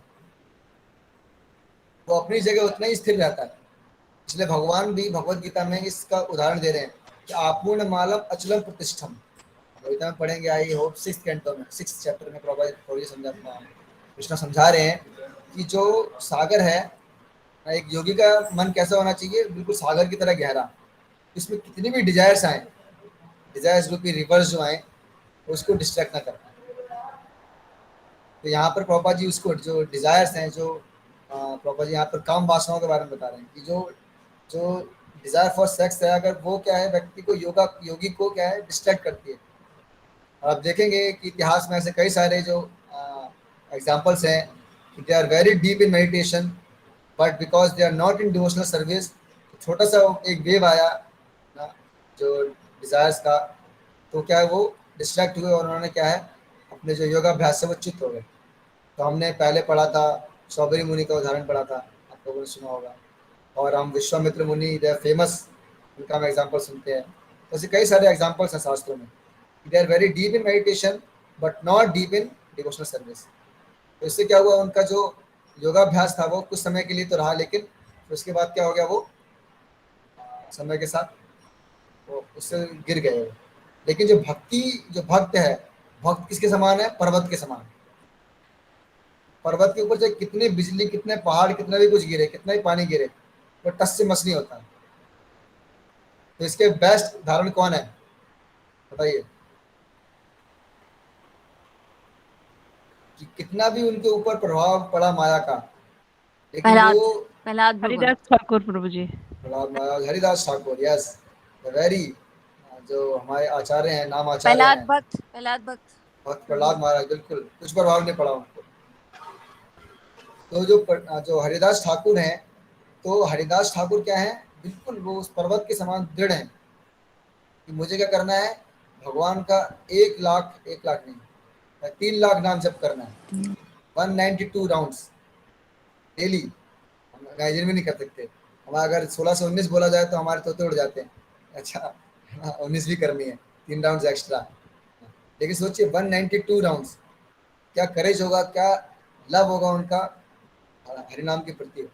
सोचिए उनके सामने साक्षात, एक तो बार 2 बार टेस्ट हुए उनके, तो एक बार तो स्वयं जो लक्ष्य हीरा है, जो वैश्या है, वो आई 3 डेज, 1 दिन नहीं, 2 दिन नहीं, 3 दिन उनके पास आई, उनसे विनती कर रहे हैं कि आप क्या हैं, आप युवा हैं, मैं भी युवा हूँ, है ना, आप मुझे अपना आश्रय प्रदान करें, आप मुझे संग प्रदान करें। हरदास ठाकुर, हाँ मैं जरूर करूँगा आपकी इच्छा पूरी, लेकिन ना क्या करूँ, मैंने ना वो भगवान के सामने अपना प्रण ले लिया कि मैं ना इस महीने 1 करोड़ नाम जप करूँगा। तो ना आज का कोटा पूरा नहीं हुआ, थोड़ा आप वेट कर लीजिए, जब हो जाएगा तो फिर मैं आपकी इच्छा पूरी करूँगा। अब सोचिए 192 माला करने में 22 घंटे लगते हैं, कहाँ टाइम मिलेगा उनको। जब तक वो अगर 2 घंटे मिलते भी थे तो उसमें हरदास ठाकुर अपना कोई स्नान किया, कुछ थोड़ा सा छाछ लिया और फिर शुरू हो गए। उतने जो बेचारी वैश्या थी वो अपना सोती रह जाती थी, तो मौका ही नहीं मिला। और लेकिन उनके नाम के प्रभाव से क्या वही बदल गई।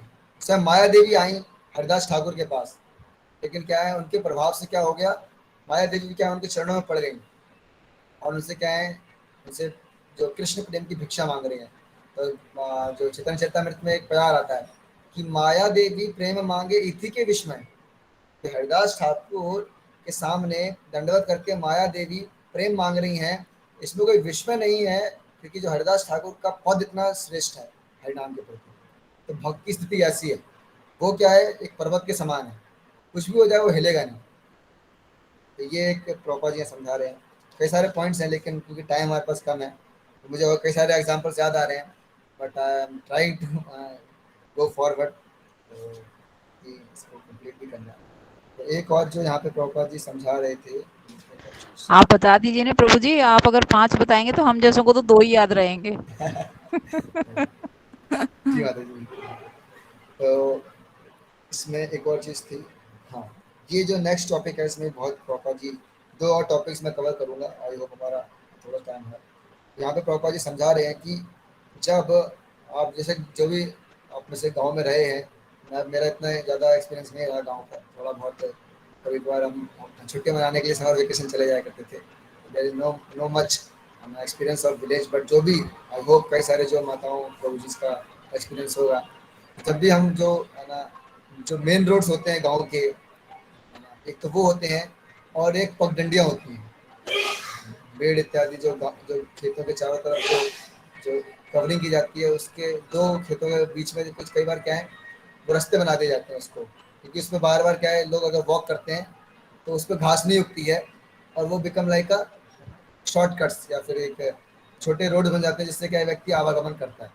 लेकिन बरसात की ऋतु में क्या होता है, जो मेन रोड है उसके अलावा जितने भी जो रोड्स हैं वो क्या हो जाते हैं, घास से कवर अप हो जाते हैं, क्योंकि वर्षा में क्या होता है, सारे जो स्थान है, जो मिट्टी है, वो गीली होकर वहाँ पर भी क्या घास उग जाती है। तो यहाँ पर क्या बताया जा रहा है, इससे क्या शिक्षा मिल रही है, पापा जी क्या कंपेयर कर रहे हैं कि जो भी जो डिवोटीज हैं, जो ब्राह्मणाज हैं, अगर वो अपना जो डिवोशनल एक्टिविटी है उसको रेगुलर बेसिस पे नहीं करते, उसमें थोड़ा थोड़ा सा भी लैप्स देते हैं, थोड़ा सा भी उसमें गैप देते हैं, तो बड़ा मुश्किल होता है उसको दोबारा रिवाइव करना, क्योंकि जो माया रूपी जो घास है उस गैप को फिल कर देती है। तो अगर हम अपनी डिवोशनल प्रैक्टिस, आप में से कई लोगों का एक्सपीरियंस होगा कि अगर हम जैसे लॉकडाउन में बहुत बड़ा एक्सपीरियंस रहा सबका, कईयों ने बहुत अच्छा इसको यूटिलाइज भी किया और कई लोग नहीं भी कर पाए। जिन लोगों को टाइम नहीं मिला पढ़ने का, उन लोगों ने उसको यूज़ भी किया, लेकिन जिन लोगों को जो नहीं पढ़ते थे या जो हैबिट नहीं थी, ठीक है, वो टाइम क्या सोने खाने पीने बात करने में बिता बिता दिया, पूरा लॉकडाउन निकल गया, या फिर जो भी समय निकला उसमें दोबारा चीज़ें भक्ति को रिवाइव करना बड़ा मुश्किल है। क्योंकि हम कई बार देखिए, कई बार हम कुछ घर में कोई फेस्टिवल्स होते हैं, कोई मान लीजिए कुछ कार्य है, इसी कारण से हमारा कुछ रीडिंग या चैंटिंग छूट जाता है, बड़ा मुश्किल होता है दोबारा उसको ना रिवाइव करना, उस हैबिट को, उस कल्चर को। तो क्यों, क्योंकि जो माया है उसको थोड़ा सा चांस चाहिए एंटर करने के लिए। कहते हैं maya enters like needle and comes out like a sword. सुई के छेद की तरह घुसती है और तलवार की तरह निकलती है। अगर हम थोड़ा सा भी चांस देते हैं माया को एंटर करने का, तो क्या करती है, बिल्कुल वो हमारी जो भक्ति है उसको बिल्कुल तितर बितर कर देती है। इसलिए बहुत आवश्यक है कि हम उसको रेगुलर बेसिस पे करते रहें। ठीक है, हमारी रीडिंग की हैबिट है कि हम डेली 1 घंटा पढ़ते हैं, इस दिन नहीं पढ़ पाए तो हम ट्राई करें, माइंड को ऐसे हम सिस्टमाइज करें कि ठीक है, नेक्स्ट डे एटलीस्ट मैं कुछ टाइम एक्स्ट्रा इसको दूंगा, जो मैं पिछला नहीं कर पाया था, कर पाई थी, या उस दिन भी एटलीस्ट हम कम से कम एक श्लोक का तो पढ़ के सोएं, प्रभुपाद की बुक्स को टच करके हम एटलीस्ट सोएं। कि प्रभुपाद की बुक्स ही क्या है, हमारा एक तरह से जो कहेंगे मेन फूड है। हिजोल्लेस कदम कानन स्वामी महाराज बताते हैं कि in ISKCON today's there so many books, so many literatures. अब देखिए अलग अलग टॉपिक्स के ऊपर अलग अलग जो हमारे प्रभुपाद के डिसाइपल्स हैं, ग्रैंड डिसाइपल्स हैं, बुक्स दे रहे हैं। तो कहते हैं कि ये उसी की तरह से है, जैसे आप घर में जब खाने को बैठते हैं, खाना खाने के लिए, तो दाल रोटी सब्जी चपाती होता है, उसके साथ में कुछ अचार होता है, कुछ जूस होते हैं। तो ये क्या है, खाने को हेल्प करते हैं, सपोर्ट करते हैं। जो चटनी है, अचार है, जूस है, ये हमारा मेन कोर्स नहीं है, ये हमारा मेन फूड नहीं है। केवल चटनी को खाकर या फिर अचार को हम लेकर या जूस पीकर केवल हमारा पेट नहीं भरेगा। तो जो भी आजकल की जो हम इस्कॉन में बुक्स देख रहे हैं, दे आर जस्ट लाइक, है ना, जो प्रॉपर की बुक्स को सपोर्ट करने के लिए हैं, ताकि हम प्रॉपर की बुक्स को और अच्छे से समझ सकें और रियलाइज कर सकें। लेकिन प्रॉपर की बुक्स क्या हमारा मेन कोर्स है। तो उसी की तरीके से है। प्रॉपर जी एक मैं अभी रिसेंटली एक लेक्चर सुन रहा था, तो वो डिवोटी बता रहे थे कि जो जो प्रॉपर की बुक्स है ना, हमें किसी भी जो नव नव जो इस्कॉन में न्यू डिवोटी है, और बहुत अच्छा रहेगा कि हम अपने आप को हमेशा न्यू डिवोटी समझें, कभी अपने आप को ये ना सोचें कि very senior. It's very good कि हम हमेशा अपने आप को एक सोचें कि I am just new, I am just coming, अभी अभी आया हूँ, अभी सीख रहा हूँ, आई एम लर्निंग। तो जो व्यक्ति भक्ति में नया नया आया है, उसके लिए प्रभुपाद का जो बुक्स है, प्रभुपाद के जो लेक्चर्स है, वो कैसे जैसे माँ का दूध होता है। जैसे बच्चा है जब पैदा होता है, तो उसकी फर्स्ट डाइट क्या होती है, उसको ये नहीं आती पिज्जा या डैमनोज की चीज़ें खिलाई जाती हैं, नहीं, उसके लिए क्या है, जो मदर जो मिल्क है वही क्या उसका मेन कोर्स है, वही उसके लिए नरिशमेंट है। तो इसीलिए जो इस्कॉन में भी जो डिवोटी जुड़े हुए हैं, जो भक्ति में आगे बढ़ने का प्रयास कर रहे हैं, तो प्रभुपाद की बुक्स क्या है उनके लिए वैसे ही जो मदर मिल्क है उसकी तरह है। अगर हम उसको छोड़कर बाकी चीज़ों के पीछे भाग रहे हैं, तो इट्स जस्ट लाइक कि हम जो अपनी नरिशमेंट है, जो रियल स्ट्रेंथ है, उसको छोड़ रहे हैं। तो अगर हम उसको छोड़ते हैं तो यही होता है कि फिर रिवाइव करना बहुत मुश्किल होता है। यहाँ प्रभा जी उसको कंपेयर कर रहे हैं कैसे, कि अगर हम जब बरसात के ऋतु में जब लोग वहाँ पर चलते फिरते नहीं हैं, तो क्या होता है, वहाँ पर लंबी लंबी घासें उग जाती हैं और रास्ता लुप्त हो जाता है। तो हम उसको लुप्त ना होने दें, उसको बनाए रखें। तो ये एक शिक्षा थी इसमें। और एक और लास्ट जो इसमें पॉइंट प्रभा जी, इसके बाद एक और पैराग्राफ पढ़ के पूरा आज का सेशन कंप्लीट करेंगे। तो प्रभा जी इसमें जो फैमिली लाइफ है उसको बहुत ही इंपॉर्टेंस दे रहे हैं कि जो कैसे जो फैमिली लाइफ है व्यक्ति को जीनी चाहिए, जो हस्बैंड एंड वाइफ की रिस्पॉन्सिबिलिटीज। तो प्रभा जी कह रहे हैं कि जैसे यहाँ पे तुलना की जा रही है मेघ बादलों की और बिजली, जो थंडर बोल्ट है उससे। तो यहाँ पर मेघों की तुलना की जा रही है पुरुष से, और जो थंडर बोल्ट है उसकी की जा रही है किससे, स्त्री से। तो आप देखेंगे जब थंडर बोल्ट जब चमकता है, जब बिजली चमकती है, तो कभी वो इस साइड इस डायरेक्शन में, कभी उस डायरेक्शन में, कभी उस डायरेक्शन में, अलग अलग डायरेक्शन में। तो प्रभा जी यहाँ पर जो इसको रिलेट कर रहे हैं वो एक उस स्त्री से कर रहे हैं जो क्या है, बहुत ही चंचल स्वभाव की है, या जिसको कहा जाता है पुंशचली। संस्कृत में पढ़ा था पुंशचली। पुंशचली मीन्स जो कई सारे पुरुषों के साथ क्या अपना संबंध रखती है। तो प्रभा जी यहाँ समझा रहे हैं कि जो एक फैमिली लाइफ है वो बिल्कुल डिस्ट्रैक्टेड हो जाती है जब जो वुमेन है वो अपना स्वभाव क्या है ऐसा करती है। यहाँ पर आप इसको वाइस वर्सा भी कर सकते हैं, है ना। केवल मैं इसको उस कंटेक्स्ट में ले रहा हूँ। अगर जो मेल जो घर का अगर जो मेल मेंबर भी है, अगर वो भी ऐसा करता है, तो क्या है, जो घर का जो एनवायरनमेंट है वो क्या है, बहुत ही क्रिएटिक सिचुएशन घर में क्या है क्रिएट होती है। तो प्रभा जी समझा रहे हैं कि उससे क्या होता है कि सारा परिवार नष्ट हो जाता है, और क्या बच्चे तितर बितर हो जाते हैं। सबसे ज़्यादा इम्पैक्ट किससे पड़ता है, जो मदर एंड फादर की जो भी जो उनकी जो एक तरह से कहेंगे मिस जो भी मतलब उनके मन मुटाव है, वो सबसे ज़्यादा जो प्रभाव पड़ता है बच्चे के ऊपर कि दे आर जस्ट ग्रोइंग। जब वो चीज़ें देखते हैं अपने घर में, तो वो बहुत ज़्यादा उन पर इम्पैक्ट पड़ता है। वो पूरी लाइफ अपने आप को क्या है संभाल नहीं पाते, कि वो हमेशा से यही जो एक या तो पिता की कमी फील करते हैं या फिर मदर की कमी फील करते हैं। क्योंकि दोनों चीज़ आवश्यक है कि उनको पिता का वो भी चाहिए, आश्रय भी चाहिए, और माता का प्रेम भी चाहिए। ये रिक्वायर्ड बोथ। घर में होता है ना, जब पिताजी पिटाई करते हैं तो मम्मी के पास जाते हैं, जब मम्मी पिटाई करती है तो पापा के पास जाते हैं। तो कोई तो होना चाहिए बचाने वाला। अब घर में एक ही व्यक्ति किसके पास जाएंगे, फिर पड़ोस में भागेंगे और क्या करेंगे। तो इसीलिए बहुत आवश्यक है। और अब देखिए घर में ना, ये बहुत ही साइकोलॉजिकल फैक्ट है। मैं अभी रिसेंटली जब हाँ, जब माता देवहूति और कपिल और करदम मुनि का जब आप पास टाइम पढ़ेंगे, तो उसमें प्रभुपा जी एक चीज़ समझा रहे हैं कि जो जो घर में जो डॉटर होती है, they are very much affection to the father. और जो जो घर में जो बेटा होता है, उसका अफेक्शन किसके प्रति होता है, मदर के प्रति होता है। ये नेचुरल साइकोलॉजी होती है। जो पिता जो पुत्री होती है वो अपने पिता के प्रति उसके पास ज़्यादा अपना टाइम वो करती है, और जो बेटा होता है वो माँ से ज़्यादा क्या होता है, आसक्त होता है। तो इसीलिए जो एक परिवार में बहुत आवश्यक है, जो स्त्री और पुरुष का साथ में रहना। और प्रभुपाद जी बता दें कि कृष्ण भावनामृत आंदोलन में क्या करना है, कि दोनों को क्या करना है, अपना आत्म संयम रखना है, अपनी अपनी अपनी आवश्यकताओं को एक तरह से क्या है कंट्रोल करते हुए, समझते हुए और शांतिपूर्वक जीवन जीना है। और क्या करना है, कृष्ण भावनामृत में अपने आप को लगाना है। तो ये अगर हम करेंगे तो इससे क्या होता है कि जो दोनों दोनों क्या है पीसफुल लाइफ जी सकते हैं।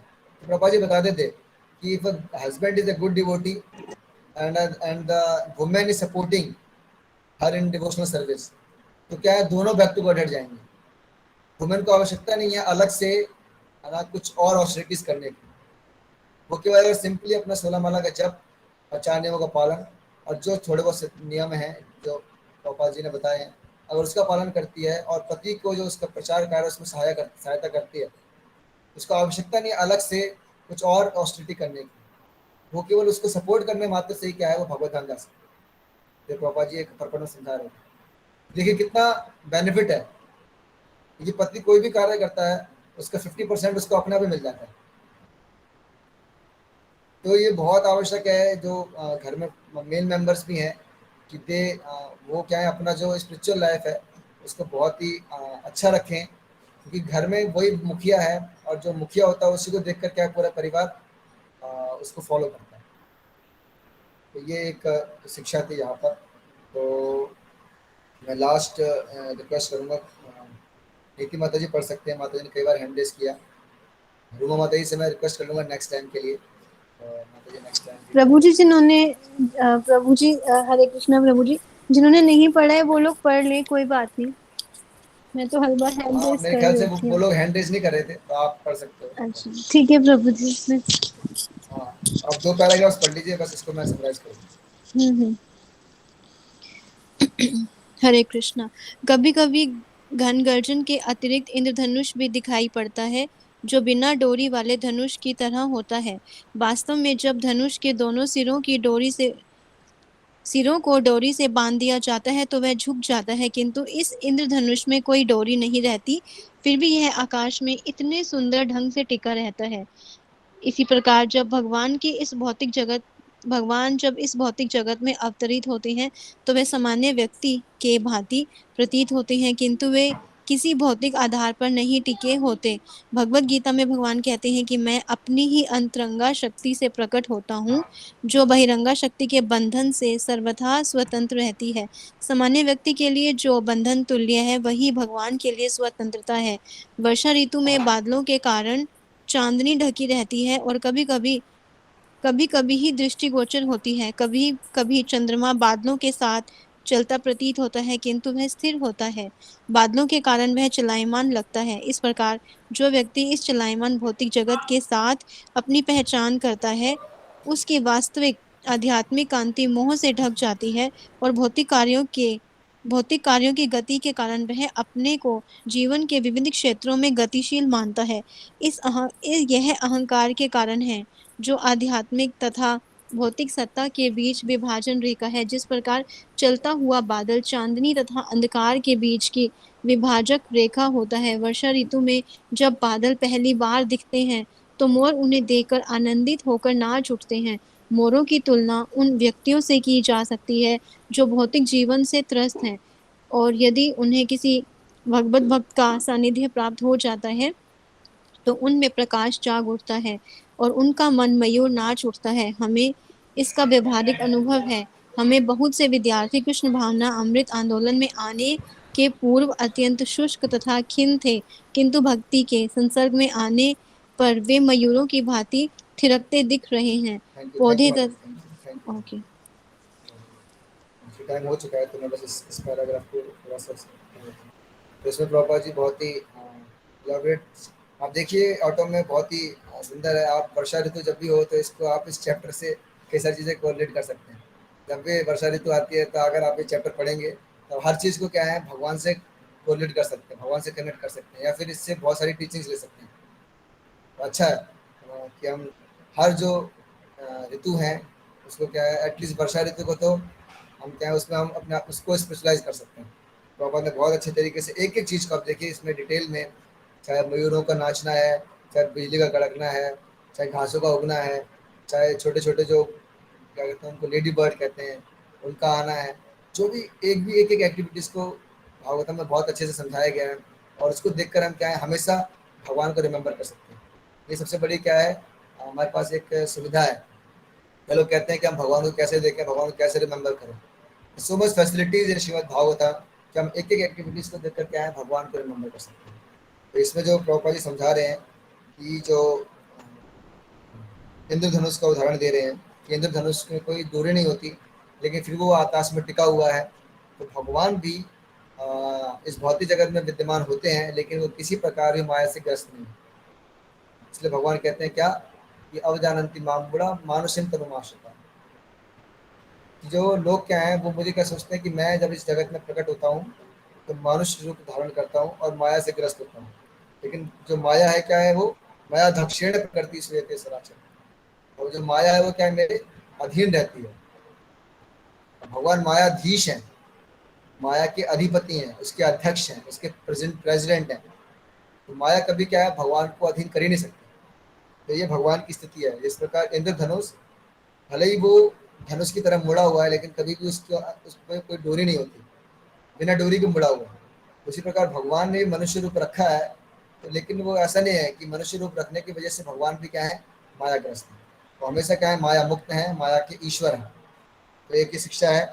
दूसरा इसमें जो समझाया गया है कि जो व्यक्ति अपने आप को इस भौतिक जगत से संबंधित समझता है, इस बॉडी से अपने आप को रिलेटेड समझता है, तो वो जो भी बॉडी में या फिर जो फैमिली रिलेटेड समाज में जो भी सिचुएशंस आती हैं क्या उससे अपने आप को कनेक्टेड समझता है। और इसीलिए क्या है वो उसमें एक तरह से एंजाइटी फील करता है, चाहे उसके बॉडीली कोई प्रॉब्लम हो, चाहे फैमिली प्रॉब्लम हो, क्योंकि वो उससे अपने आप को कनेक्टेड मानता है। आप मान लीजिए आप रास्ते में जा रहे हैं, किसी का एक्सीडेंट हो गया, तो आप 1 मिनट के लिए रुकेंगे, देखेंगे, थोड़ा अफसोस करेंगे, फिर निकल जाएंगे। लेकिन वहीं मान लीजिए गाड़ी जो रुकी हुई है, तो वो आपका नोन है, कोई आपका नियर एंड डियर है। मैं केवल एज अ एनोलॉजी दे रहा हूँ समझाने के लिए। तो अगर हम देखते तो क्या होगा, तुरंत क्या रिएक्शन होगा, हम तुरंत गाड़ी से उतरेंगे, भाग के जाएंगे, विलाप करेंगे, रोएंगे, एम्बुलेंस को कॉल करेंगे, सब कुछ जब तक साथ में रहेंगे, पूरी रात भर जाग कर उसका टेक केयर करेंगे। क्यों? Because we have connection. अब उसके साथ अपने आप को क्या कर रिलेट कर पा रहे हैं। तो तुरंत देखिए वही सेम सिचुएशन है, लेकिन क्या है एक्शन अलग अलग है। क्यों? क्योंकि एक के साथ हमारा कनेक्शन है, एक के साथ कनेक्शन नहीं है। वही देखिए बड़ा अच्छा, मैं जब हम जब अपने IF क्लास में आया करते तो बड़ा एक अच्छा एनोलॉजी देते थे हमारे प्रभु जी। आप देखिए कभी मान लीजिए आपके किसी को आपको ब्लड डोनेट करना है, तो ठीक है आप एज अ जनरल जो ब्लड डोनेशन आप ब्लड डोनेट कर देंगे। लेकिन अगर आपका मान लीजिए ब्लड मैच नहीं कर रहा और उसको नीड है, तो आप ठीक है ब्लड नहीं दे पाएंगे, तो नहीं दे पाएंगे तो ठीक है, इट्स ओके। लेकिन वहीं मान लीजिए आपके कोई फादर है या फिर कोई बहुत आपका बहुत क्लोज व्यक्ति है, बहुत आपका क्लोज फ्रेंड है, वो उसको ब्लड की नीड है और आपका ब्लड मैच नहीं कर रहा, तो आप क्या करेंगे? आप फिर भी उसकी हेल्प करेंगे। आप अपना ब्लड निकलवा कर उसके ग्रुप का ब्लड मैच उसको एक्सचेंज करके उसको चढ़ाएंगे। क्यों? क्योंकि आपका क्या है उसके साथ संबंध है। तो यहाँ पर प्रभुपाद जी क्या समझाना चाह रहे हैं कि इसमें जो प्रभुपाद जी का पॉइंट ऑफ व्यू है कि जब हम बॉडली से अपने आप को कनेक्टेड देखते हैं, तो क्या है हम उसके साथ ही क्या है अपने आप को बहता हुआ पाते हैं उसके साथ ही। जिस प्रकार चंद्रमा आकाश में नहीं चल रहा, चल रहे हैं बादल, लेकिन फिर भी क्या लगता है कि जो चंद्रमा है वो चल रहा है। इसलिए बच्चे कहते हैं ना कई बार, मम्मा मम्मा देखो चंद्रमा मेरे साथ चल रहा है। हाँ, बट ऐसा होता नहीं है। चंद्रमा अपने स्थान पर है, हम अपने स्थान पर है। केवल बादलों की वजह से क्या है वो दिखता है चलायमान। इसी प्रकार जो आत्मा है उसका नित्य संबंध है वो भगवान से है। उसका इस भौतिक शरीर से कोई भौतिक परिवार भौतिक शरीर से कोई संबंध ही नहीं है, कोई सरोकार नहीं है। लेकिन क्यों? क्योंकि वो इससे अटैच्ड है, इससे अपने आप को कनेक्टेड मान रही है। इसलिए क्या है वो सब प्रकार का जो दुख और सुख को जो भी है रियलिश करता है, एंजॉय करता है या फिर सफर करता है। तो just because of bodily concession of life. तो प्रॉपर जी यहाँ पर एक और चीज़ समझा रहे हैं। और तीसरा जो पॉइंट प्रॉपर जी समझा रहे हैं डिवोटीज के बारे में। डिवोटीज को कंपेयर किससे कर रहे हैं? मोरों से, road is like a peacock.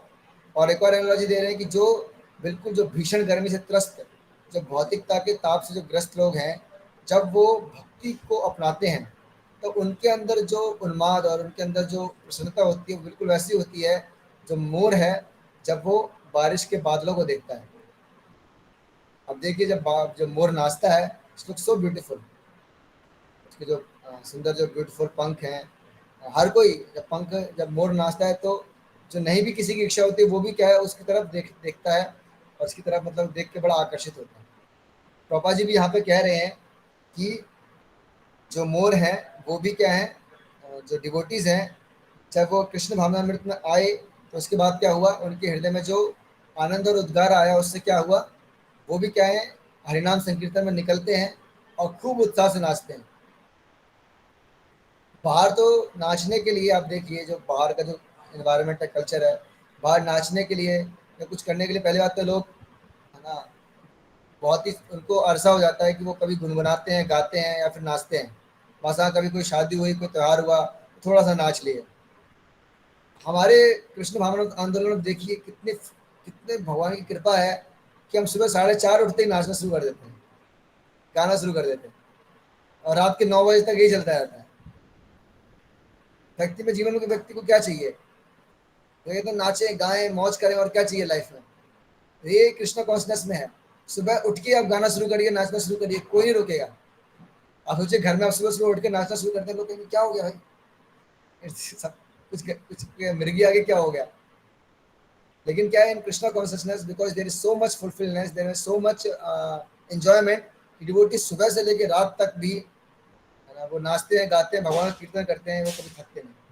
तो ये है हरे कृष्ण महामंत्र का जो एक तरह से कहेंगे आप जो पावर है, और कृष्ण कॉन्शसनेस की जो एक तरह से फुलफिलमेंट है। ये हर भक्त क्या है उसको जब स्वीकार करता है तो क्या उसमें अपनी फुलफिलमेंट फील करता है। तो ये कुछ प्रोजेज एंड मैसेजेस थॉट्स थे।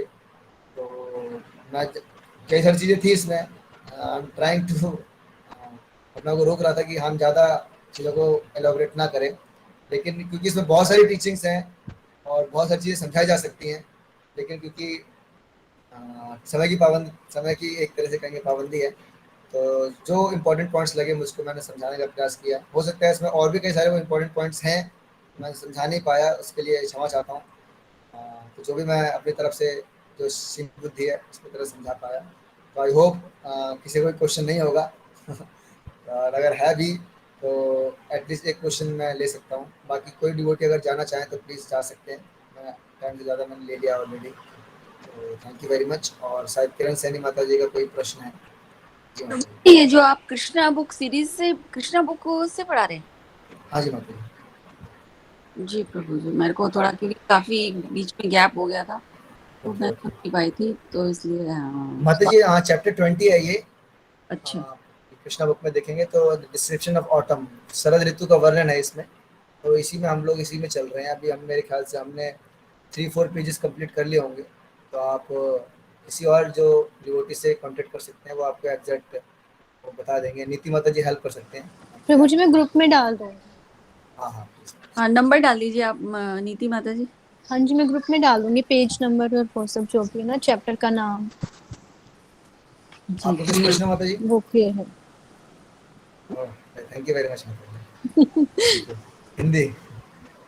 हिंदी। किसी और को कोई प्रश्न? हरे कुछ कृष्णा प्रभु जिज्ञासा, जी। कुछ अगर आज कुछ आज सुबह प्रभु जी, आज जो सुबह लेक्चर था ना 8 to 9, जैसे मॉर्निंग में यूट्यूब पे मैं सुन लेती हूँ, तो 1993 में वो कह रहे थे कि उन्होंने ऐसा एक्सपीरियंस किया कि उनकी उनकी चेयर पर बैठे बैठे ही उन्होंने शरीर छोड़ दिया था। फिर आकाश से उनको ऐसे उनको हाथ उनको लेने आए, फिर उनको फिर वापस भेज दिया।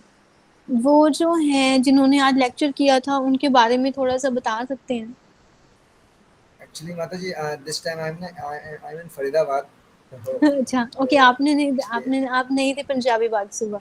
हाँ मैं उस समय था नहीं। तो एक्चुअली मैं अभी यहाँ पे माता अच्छा जी शिफ्ट अच्छा, हो चुका हूँ फरीदाबाद में, बिकॉज मैं वहाँ पे फरीदाबाद ट्रेनिंग में। के लिए आया था 1 साल के लिए पंजाबी बाग में। अच्छा तो अच्छा ओके मेरी सेवा एक्चुअली फरीदाबाद में ही है, लेकिन करुणा चंद प्रभु की विशेष कृपा है कि प्रभु जी मुझे अभी भी जुड़े हुए हैं सेवा से। प्रभु जी कह रहे हैं कि ओके। भक्तों की इच्छा है तो आप प्लीज़ ले लीजिए। तो मैंने कहा ठीक है प्रभु जी। तो आई एम फरीदाबाद, तो सॉरी मैं था नहीं उस समय। फरीदाबाद टेम्पल का तो ओपनिंग होने वाली है ना प्रभु जी 15 को। हाँ जी माता जी, 15 अक्टूबर का प्लानिंग है। आप सब लोग हार्टली प्रभु जी इनवाइटेड हैं। कौन सा हरि सेंटर है? बोल 37 37 ओके। फरीदाबाद। तो आप प्लीज़ जब भी 15 आपको मौका मिले प्लीज़ आप आइए, 15 को आइए, और जब भी आगे पीछे भी मौका मिले आप प्लीज़ आइए। बिल्कुल। श्री प्रभुपाद की जय। जय। लीला जय पुरुषोत्तम भगवान कृष्णा श्री श्री कृष्ण प्रभुपाद की की जय, जय। अनंत कोटि वैष्णव की संप्रेत जय। गौर भक्तवृंद की जय। गौर प्रेमानंदे हरि हरि बोल। हरि हरि बोल। हरे कृष्ण बोल। क्यों हरे कृष्ण। जी। हरे कृष्ण प्रभु जी, दंडवत प्रणाम।